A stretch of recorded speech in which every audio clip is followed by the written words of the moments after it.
আল্লাহ আমাদের নবীকে বলেন ইদফা বিল্লাতি হে আহসান।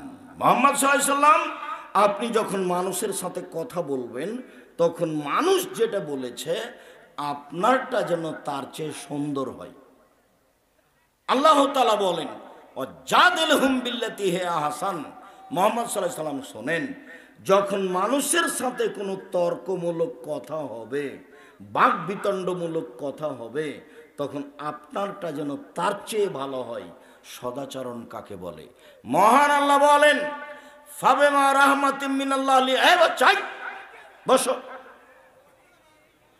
ফাবিমা রাহমাতিম মিনাল্লাহ লিনতা লাহুম ওয়ালাউ কুনতা ফাদ্দান গালিজাল কলব লানফাযু মিন হাওলিক।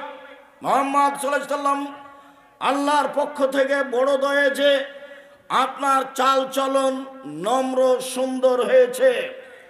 আপনার চাল চলন যদি কর্কশ খারাপ হতো, মানুষ আপনার পাশ থেকে সরে যেত।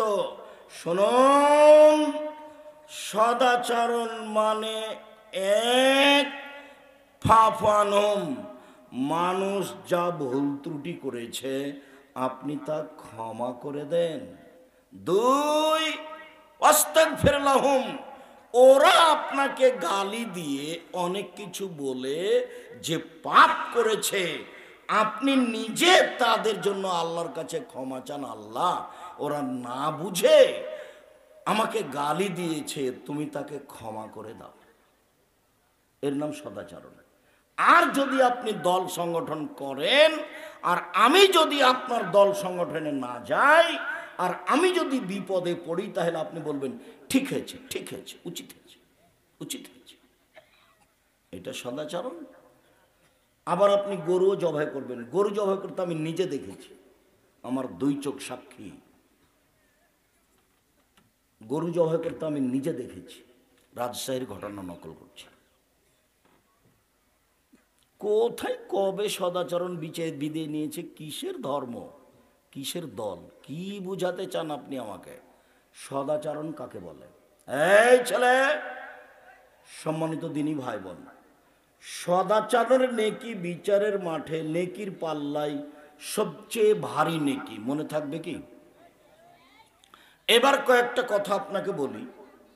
সদাচরণ এমন একটি ইবাদত, এ দিয়ে সবচেয়ে দামি জান্নাত পাওয়া যায়।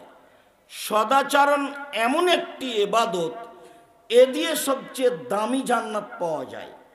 রাসূল সাল্লাল্লাহু আলাইহি ওয়াসাল্লাম বলেন ইন্না ফিল জান্নাতে গোরাব ইরা জাহিরুহা মিন বাতিনিহা ও বাতিনুহা মিন জাহিরিহা। জান্নাতে কতগুলি উন্নত মানের ঘর রয়েছে, যার বাহির থেকে ভিতর দেখা যায়, ভিতর থেকে বাহির দেখা যায়, শুধু টকটক টকটক করছে, ঝকঝক করছে। সাহাবীগণ বললেন লেমান হাজিহি, আল্লাহর নবী, এত দামি ঘর কে পাবে? তখন আল্লাহ রাসূল উত্তরে বললেন লেমান আলানাল কালামা, যার স্বভাব ভালো সে পাবে, যার চালচলন ভালো সে পাবে। সদাচরণ দিয়ে সবচেয়ে দামি নেকি পাওয়া যাবে। সদাচরণ কি জিনিস? সদাচরণ দিয়ে দুইটি বড় বড় আমলের নেকি হবে। আয়েশা রাদিয়াল্লাহু তাআলা আনহা বলেন ইন্নামাল মুমিন ইয়াজদু বিহুসনি খুলুকিহি দারাজাতাস সাইমুল কায়েম। নিশ্চয় মানুষ সদাচরণ দিয়ে নিয়মিত তাহাজ্জুদ পড়লে যা নেকি পায় সেটা পাবে।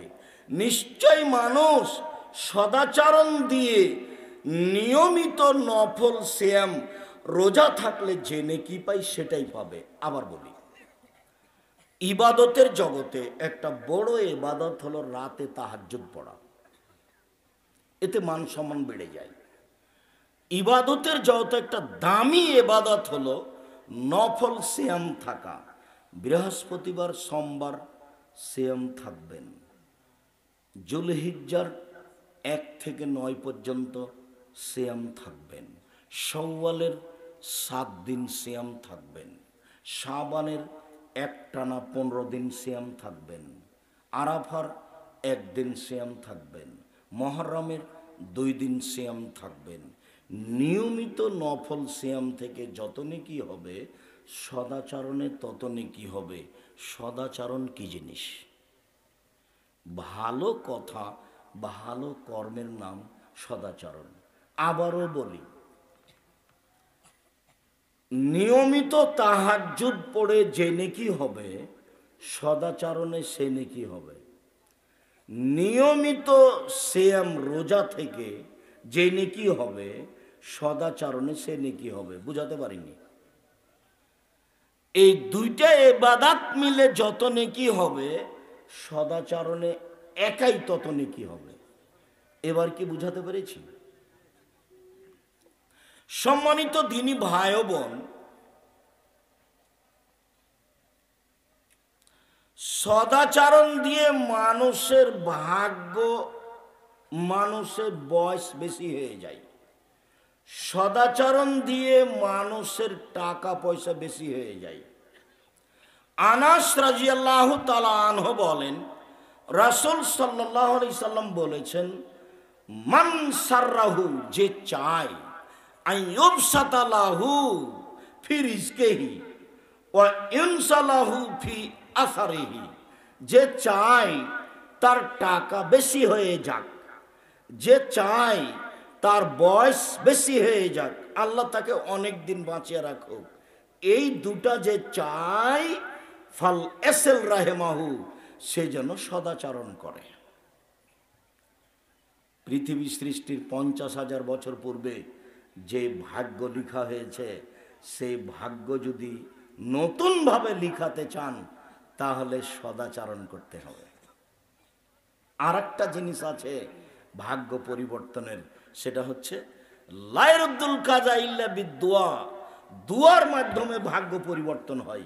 পৃথিবী সৃষ্টির 50,000 বছর পূর্বে যে ভাগ্য লিখা হয়েছে, যদি খুব বেশি কান্নাকাটি করে দোয়া করেন, তাহলে আল্লাহ কেটে ওটা নতুনভাবে লিখে দেবেন। যার কারণে 2020-22 পর্যন্ত আমি করোনা দিয়ে ভাগ্য বাড়াতে চাইনি। মাস্ক দিয়ে আমি করোনাতে মাস্ক দিয়ে ভাগ্য বাড়াতে চাইনি। একবারে এমনভাবে শক্ত হয়েছিলাম যে করোনার 5 পয়সা দাম দেনি আমি, 5 পয়সা।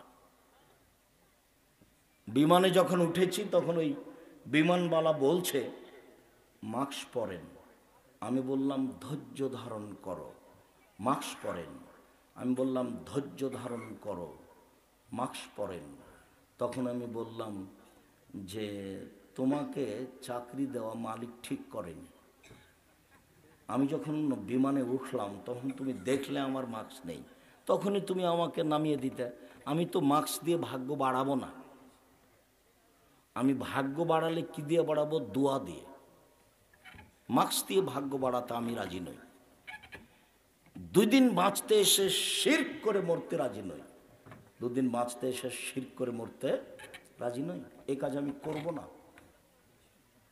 সম্মানিত দিনী ভাই বোন, নওয়াস ইবনে সামান রাদিয়াল্লাহু তাআলা আনহু বলেন, আমি আল্লাহর নবীকে বললাম, আল্লাহর নবী, মাল বিরর ওয়াল ইসম, পাপ কি জিনিস, নেকি কি জিনিস? খুব ভালো করে মনে রাখবেন, পাপ কি জিনিস, নেকি কি জিনিস? পাপ কি, নেকি কি, এটা জিজ্ঞাসা। মনে থাকবে না এটা? তো উত্তর বলছেন, আল্লাহ নবী বলছেন, আল বিরর হুসনুল খলক, নেকি হলো ভালো আচরণ। কই বললেন না তো যে নেকি হলো তাহাজ্জুদ? কই বললেন না তো যে নেকি হলো হজ? কই বললেন না তো নেকি হলো রমজান মাসে রোজা থাকা, সিয়াম থাকা? এগুলো বললেন না। উত্তরে বললেন নেকি হলো ভালো আচরণ। ভালো আচরণই নেকি, ভালো আচরণই ইবাদত, এবং সবচেয়ে দামি ইবাদত এবং সবচেয়ে ভারী নেকির ইবাদত। আবু হুরায়রা রাদিয়াল্লাহু তাআলা আনহু বলেন, রাসূল সাল্লাল্লাহু আলাইহি ওয়াসাল্লাম বলেছেন, সদাচরণ রহমান থেকে নির্গত হয়েছে।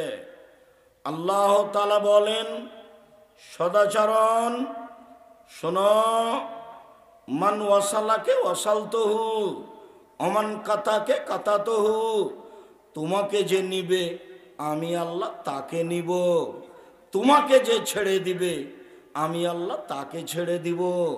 সদাচরণ নেই যার, আল্লাহ নেই তার, তো কিভাবে খেতে পাই? হিন্দু যেভাবে পাই। কথা বোঝা যায়নি? সদাচরণ নেই যার, আল্লাহ নেই তার, সদাচরণ আছে যার, আল্লাহ আছে তার। তো যার সদাচরণ নেই সে কিভাবে খেতে পায়? ইহুদি খ্রিস্টান যেভাবে পায়। আয়েশা রাদিয়াল্লাহু তাআলা আনহা বলেন, সদাচরণ আল্লাহর আরশ ধরে ঝুলন্ত অবস্থায় আছে। আল্লাহর আরশ ধরে ঝুলন্ত অবস্থায় আছে। ঝুলন্ত অবস্থায় আরশ সদাচরণ বলছে, মান অসালানি অসালাহুল্লাহ, ওমান কাতানি কাতাহুল্লাহ। আমি সদাচরণ বলছি, আমাকে যে নিবে আল্লাহ তাকে নিবে, আমাকে যে ছেড়ে দিবে আল্লাহ তাকে ছেড়ে দিবেন। সদাচরণ কি জিনিস?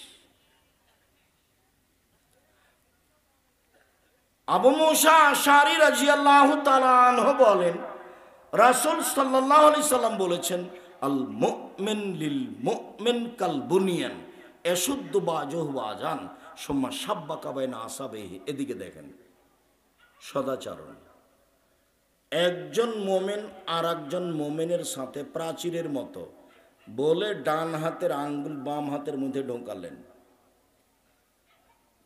এ হলো মুমিন। একজন আর একজনের সাথে মিলে থাকে। দেখেন, আপনি আপনার সাথে আপনার বড় ভাইয়ের মিল নেই, অথচ আপনি ছোট, আপনার বড় ভাইয়ের হাত ধরে ক্ষমা আপনাকে নিতে হবে, আজকেই নিতে হবে। আল্লাহ রাসূল বলছেন আজকেই নিতে হবে। এই ছেলে, তোমার মার সাথে তোমার চাচির মিল নেই, ঘটনা তোমার চাচির কারণেই ঘটেছে। তোমার চাচি বড় আর তোমার মা ছোট। আজকেই তোমার মা তোমার চাচির হাত ধরে ক্ষমা নিয়ে একসাথে থাকবে, এইভাবে। এটাই মুহাম্মদ সাল্লাল্লাহু আলাইহি সাল্লাম দেখাচ্ছে। আবার বলছে, আল মুমিন লিল মুমিন কারাজুলিন ওয়াহিদ। সারা পৃথিবীর মুমিন পুরুষ নারী একটাই। সারা পৃথিবীর মুমিন পুরুষ নারী একজন। ইনিস্তাকা আইনো ইস্তাকা কুল্লহু। যদি চোখ ব্যথা করে, সব শরীরেই ব্যথা বুঝে, তার নাম সবাই ভাই ভাই। ওয়াইন ইস্তাকা রাস ইস্তাকা কুল্লহু। যদি মাথায় ব্যথা করে তাহলে সব শরীরে ব্যথা বুঝে। তার মানে আমি বিপদে পড়লে আপনিও বিপদ বুঝবেন, তার নাম হলো ভাই ভাই। আমি বিপদে পড়লে আপনি খুশি হন, এইটা কি ভাই ভাই? এইটা কি সদাচরণ? কি করলে এই পথে ফিরে আসা যাবে সেখানে তাড়াতাড়ি যান।